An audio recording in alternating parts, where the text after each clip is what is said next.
Welcome to part two of our series on cybersecurity and the metaverse. Last time, if you missed it, we talked about the possible threats as the metaverse grows from current AR and VR technology to a fully realized metaverse, where Bill envisions something like Star Trek's holodeck. Check it out if you missed it. Now, let's continue our conversation. I do want to get into some of the other aspects of kind of illegal activity that might be facilitated by a metaverse. Things that we, might not have thought about, like money laundering initiatives, and how does the metaverse facilitate that, or what we call the darkverse and different activities there, like drug trafficking, illegal file sharing, different scams. So, could you talk a little bit more about that and what kind of other illegal activities could be facilitated? Well, the darkverse will come along at pace with the metaverse. Remember that the laws always are 5 to 10 years behind the reality. There was a person hacking the phone company in California in the 90s, and the FBI tracked him down, and they found out it was a 15-year-old kid in the Netherlands. Now, at that time, Holland did not have any laws about hacking. And so, with the approval of the state police in the Netherlands, the FBI went to the kid's home and talked to his mom, who said, "You really should not do that, Heinrich." And so that's what we're faced with. There will be, yeah, it's still going to be the same stuff. It's still conversion, it's still theft, but it's using really weird media. Once upon a time, if you stole something, you could be guilty of wire fraud. But what happens if you take data and then just give it away, right? You get some information and you just publish it. You don't make a dime off of it. So technically, it's not theft, but it's still disruptive, and the laws have to catch up. Same thing with the metaverse. The case 6 years ago about Jordan Bellemere being groped in a virtual environment. That's chilling. I mean, she doesn't even have a bodysuit and she felt violated. I don't see any way that laws or regulations can proactively uh, intercede to provide safety and trustworthiness to people entering.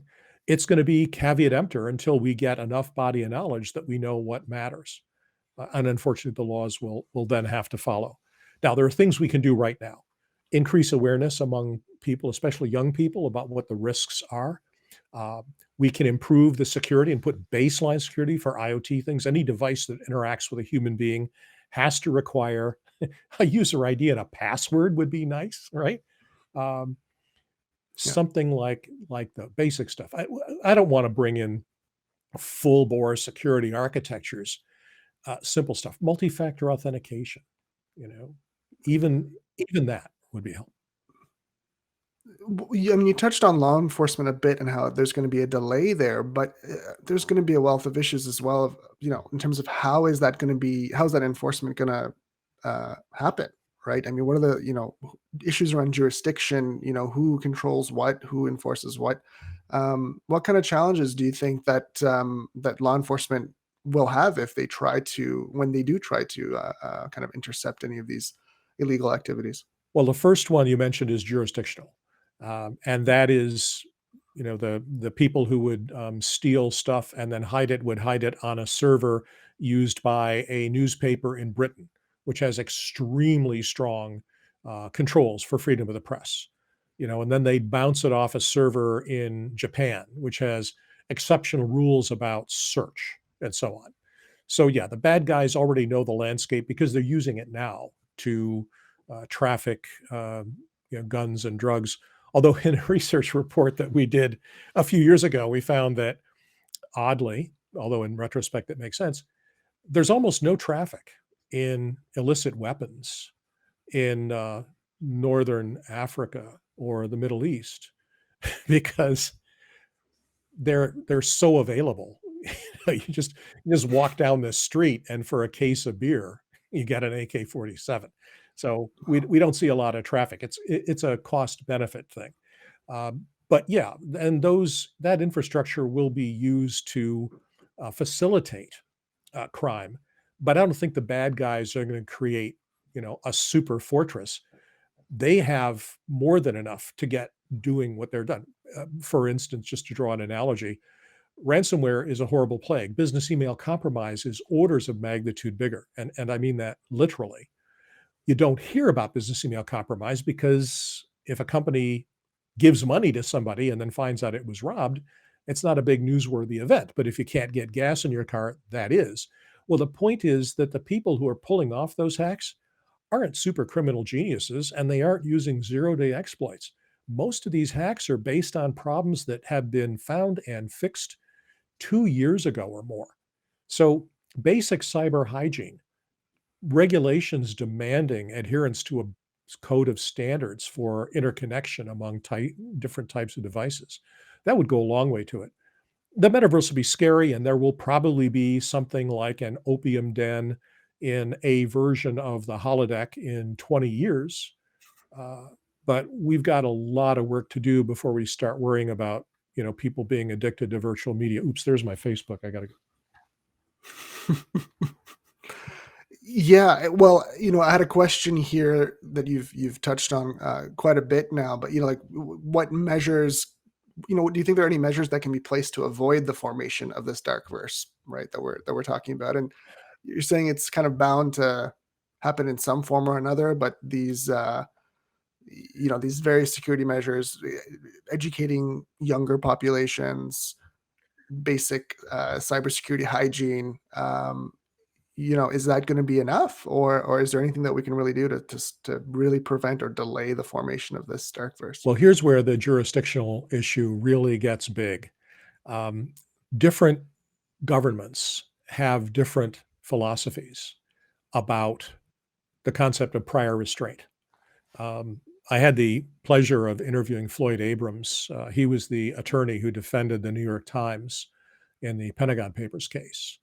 Um, the Supreme Court agreed that you cannot prohibit the publication of something because it might have secrets in it.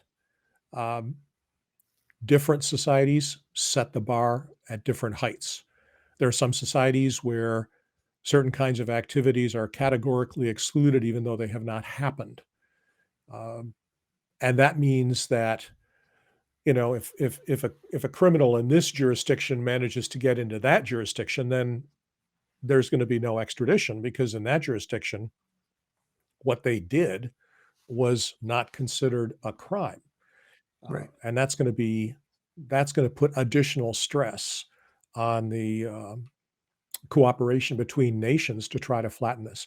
I mean, certainly at this moment in history, we have blocks that are, in a cyber sense, at each other's throats. I would like to, think back to the optimism of 1991. The wall was down and people were writing songs like, Waking Up from History. The End of History was a great book. The point is that we could get there, but we have to figure out how to get there pretty much all at the same time or in stages. I mean, you've got a lock on your web browser. It doesn't really tell the truth all the time, but at least tells you that the site is using secure transmission. Maybe we'll have something like that for the metaverse world. In this domain, the following gesture will cause anybody within 6 feet of you to back off. Right. Right. Which is what I think they implemented with that case for Jordan Bellemere immediately, something like Yeah. that. My naive mind really just thought the kind of avenues of security and protection would come at the server level, and the servers that are hosting the metaverse, and then also the gear that is used to access the metaverse. Yes.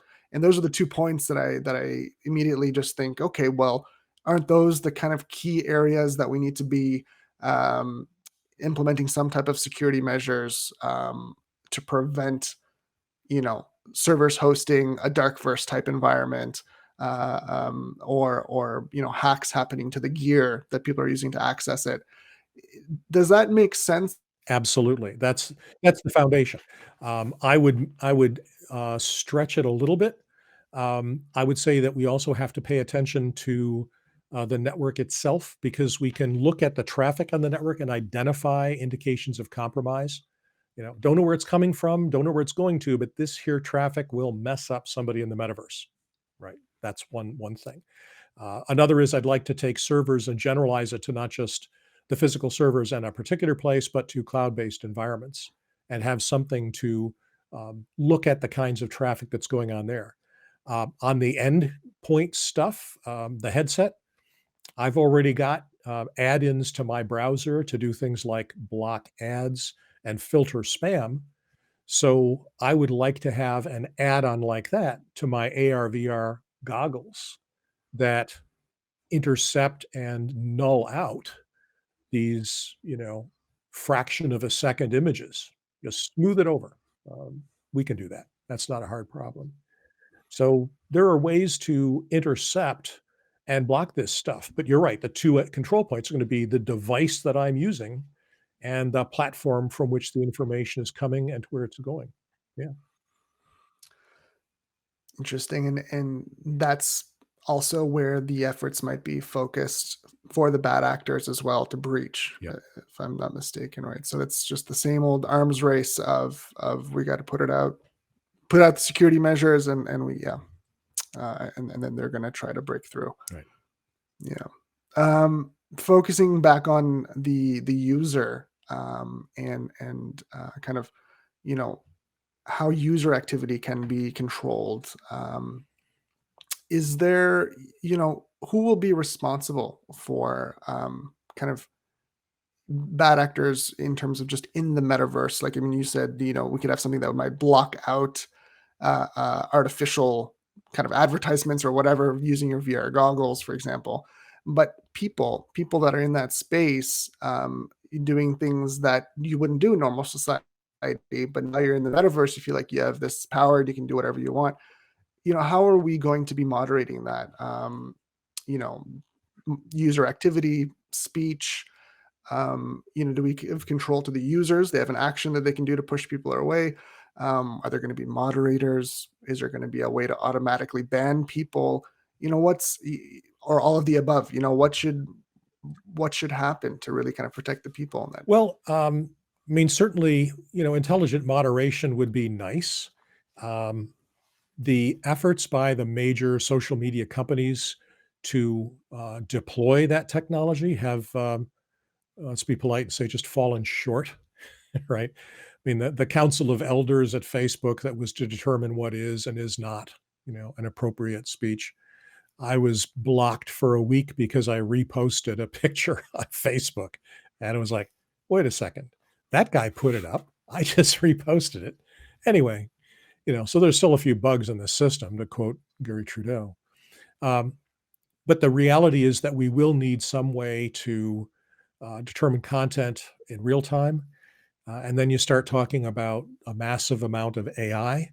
And the problem with machine learning as a flavor of artificial intelligence that can do this is the machine learning uh, training set can be polluted.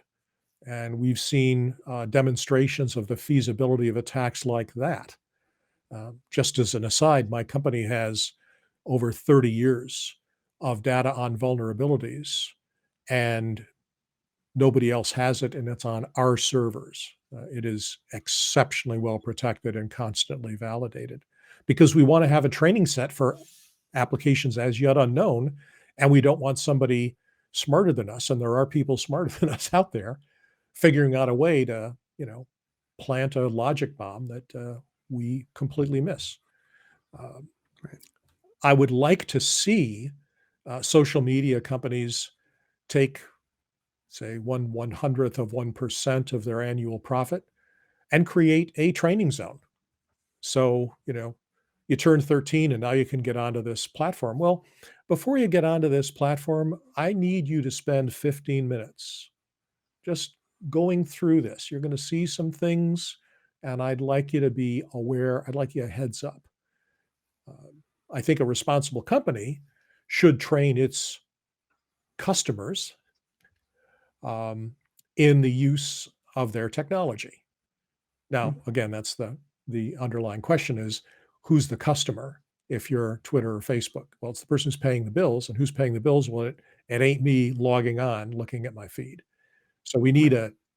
a way to tweak the model to say, okay, it's okay to sell cars, but we need a social mechanism to make sure the people who are driving the cars know what they're doing, and we need a system of laws to say, what constitutes appropriate behavior. In fact, earlier today, I got a message from Facebook asking me to give them a peek at either a passport or a driver's license to verify something so that I could continue to comment on political issues. Well, bravo. I mean, that's great. Mm, I would like people to authenticate themselves before entering into a multiplayer environment. I would like to know that the sponsor of that multiplayer environment can assure me, as part of the terms of service, as part of the end user license agreement, that I agree to strong authentication before I participate. And I'd like them to say, in fact, we warrant that the people you'll deal with can be identified, like that person who assaulted Jordan. Get back to him, find him, don't let him back in the platform, or her, them, or if it's a bot, unplug it or whatever. that kind of moderation. Yeah. Yeah, I mean, that kind of do you think we're gonna be asked to identify all the stop signs in a photo to make sure that we're not a bot or AI or we're but I mean, it ties into that, right? I mean, just having some kind of verification process there, some kind of identity that's tied to your, to the user, so that there is some kind of accountability that can be, that you can be held to.